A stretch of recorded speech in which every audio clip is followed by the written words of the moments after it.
কারণ কালীঘাটে high voltage বৈঠক, আর সেই বৈঠকে মমতা বন্দ্যোপাধ্যায় কালীঘাটে তৃণমূলের জাতীয় কর্ম সমিতির বৈঠক, আর সেই বৈঠক মমতা বন্দ্যোপাধ্যায়ের বৈঠক সাংসদ বিধায়কের সঙ্গে বৈঠকে তৃণমূল সুপ্রিমো মমতা বন্দ্যোপাধ্যায় এখনো পর্যন্ত এই বৈঠকের কি আপডেট রয়েছে, কারা কারা এসে উপস্থিত হয়েছেন জানাবে ইরন। একদমই দেখো, তৃণমূল কংগ্রেসের জাতীয় কর্ম সমিতির যে বৈঠক ইতিমধ্যেই শুরু হয়েছে, যেখানে দলের সুপ্রিমো মমতা বন্দ্যোপাধ্যায়, অভিষেক বন্দ্যোপাধ্যায় তারা যেমন রয়েছেন, সেখানে রাজেশ ত্রিপাঠী, অসীমা পাত্র থেকে শুরু করে কাকুলি ঘোষ, দস্তিদার, ফিরাদ হাকিম, চন্দ্রিমা ভট্টাচার্য, সুদীপ বোস সবাই রয়েছেন, অরূপ বিশ্বাস রয়েছেন। এবং এই যে খবর পাওয়া যাচ্ছে, নতুন যে কমিটি সেখানে সুদীপ বসু এবং পার্থ ভৌমিক এই দুজন নতুন সদস্য তারা আসতে চলেছেন এবং আগামী দিনে রাজনৈতিকভাবে কৌশল এবং বিজেপিকে মোকাবিলা করার জাতীয় স্তরের ক্ষেত্রে কিভাবে রণকৌশল হবে, তার কি ভূমিকা থাকবে, সেই বিষয় কিন্তু ইতিমধ্যেই বৈঠকে আলোচনা হওয়ার কথা। এবং সাম্প্রতিক সময় উপনির্বাচনে যে 6টা বিধানসভায় ভালো ফল হয়েছে তৃণমূলে, সেটা নিয়ে বিষয় এবং সাংগঠনিক স্তরে কোন কোন জায়গায় পরিবর্তন প্রয়োজন, আরো কোন ভাবে বিরোধিতা করা, বিজেপি কেন্দ্রের স্তরে বিরোধিতা করা, সেই সব সংক্রান্ত বিষয় কিন্তু এই বৈঠকে আলোচনা হওয়ার কথা।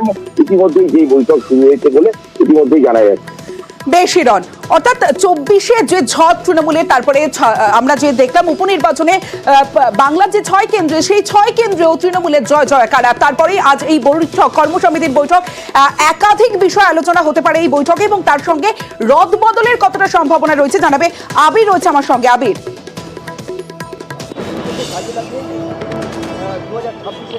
দেখো, 2026-এর বিধানসভা নির্বাচনের আগে যে সদ্য শেষ হয়ে যাওয়া যে রাজ্যের 6 বিধানসভা উপনির্বাচন, সেই উপনির্বাচন কার্যত তৃণমূল কংগ্রেসের কাছে একটা পরীক্ষা ছিল।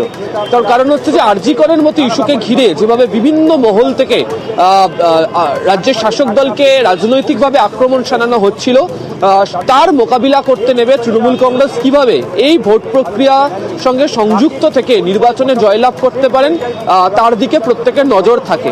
সেক্ষেত্রে দাঁড়িয়ে আজকে যখন কালীঘাটের কর্মসমিতির বৈঠক শুরু হয়েছে, তখন তৃণমূল কংগ্রেসের হাতে এই 6টি বিধানসভা আসনের উপনির্বাচনের ফল জিতে আসা, অর্থাৎ 6-0 তৃণমূল কংগ্রেস করে দেখাতে পেরেছে। 2025-এ বেশ কতগুলো জায়গাতে পুরো নির্বাচন হওয়ার কথা রয়েছে, ফলে শহরাঞ্চলের ভোটের ক্ষেত্রে দাঁড়িয়েও যেটা 2024-এর লোকসভা নির্বাচনে পুরো ভোট তৃণমূল কংগ্রেসের দিক থেকে সরেছে বলে আলোচনা চলেছিল, তাই তার একটা টেস্ট বা পরীক্ষা হয়ে যাওয়ার মতো কথা রয়েছে। এটা সার্বিক যে বিষয়ে তাকে তৃণমূল কংগ্রেস মনে করছে যে 2026-এ যদি নির্বাচনের ক্ষেত্রে দাঁড়িয়ে তাদেরকে এগিয়ে নিয়ে যাওয়ার ক্ষেত্রে তাদের যে সাংগঠনিক কাঠামো, সেটাকে আরো অনেকটা বেশি শক্তিশালী করতে হবে। তুমি জানো, গত কয়েক বছর ধরে তৃণমূল কংগ্রেস তাদের নির্বাচনী রণকৌশলের ক্ষেত্রে বুথ যার ভোট তার এই নীতিকে সামনে রেখে এগোতে শুরু করেছে। কিন্তু বুথ পর্যন্ত লড়াই পৌঁছে দেওয়ার ক্ষেত্রে তৃণমূল কংগ্রেসের বেশ কিছু নির্দিষ্ট নীতি, বেশ কিছু ইস্যু তৈরি করার মতো দরকার, বা যে ইস্যুগুলোর উপর ভিত্তি করে তৃণমূল কংগ্রেস লড়াই চালাবে সেগুলো ঠিক কি হবে, সেই সংক্রান্ত একটা রূপরেখা তারা তৈরি করতে চাইছেন। ফলে অবশ্যই আজকে সাংগঠনিক রদবদল করার ক্ষেত্রে পারফরমেন্সকে যেমন নীতিতে মেপে নেওয়া হয়েছে, সেটিকে যেমন আলোচনায় গুরুত্ব পেতে চলেছে, ঠিক একই রকমভাবে কোন ইস্যুকে তৃণমূল কংগ্রেস সামনে রেখে আগামী 1.5 বছর লড়াই চালাবে বিধানসভা নির্বাচনের আগে পর্যন্ত, তারও একটা নীতি নির্ধারিত হয়ে যাবে। দ্বিতীয়ত, জাতীয় কর্মসমিতির বৈঠকের ক্ষেত্রে গুরুত্ব পেতে চলেছে সংসদের শীতকালীন অধিবেশন। কেন? তার কারণ হচ্ছে যে এই রাজ্যে তৃণমূল কংগ্রেস একক লড়ে ভালো ফল আদায় করে নিতে পেরেছে। আবার জাতীয় স্তরের ক্ষেত্রে তৃণমূল কংগ্রেস হচ্ছে ইন্ডিয়া ব্লকে সামিল, যে ব্লকের মধ্যে কংগ্রেসও রয়েছে। মহারাষ্ট্র হোক বা ঝাড়খণ্ড হোক, কংগ্রেসের ফল সে অর্থে ভালো নয়। ফলে জোটের মধ্যে থাকা অনেক জায়গাতেই আলোচনা ইতিমধ্যে শুরু হচ্ছে যে তৃণমূল কংগ্রেসকে আরো অনেকটা জায়গা দেওয়া হোক। এক্ষেত্রে দাঁড়িয়ে যখন অধিবেশন শুরু হতে চলেছে, সেই সংসদের অধিবেশনের ক্ষেত্রে তৃণমূল কংগ্রেস যে বিলগুলো আসতে চলেছে, সেই বিলগুলোর ক্ষেত্রে যদি বিরোধিতা করতে হয়, তাহলে কোন ইস্যুতে বিরোধিতা করবে।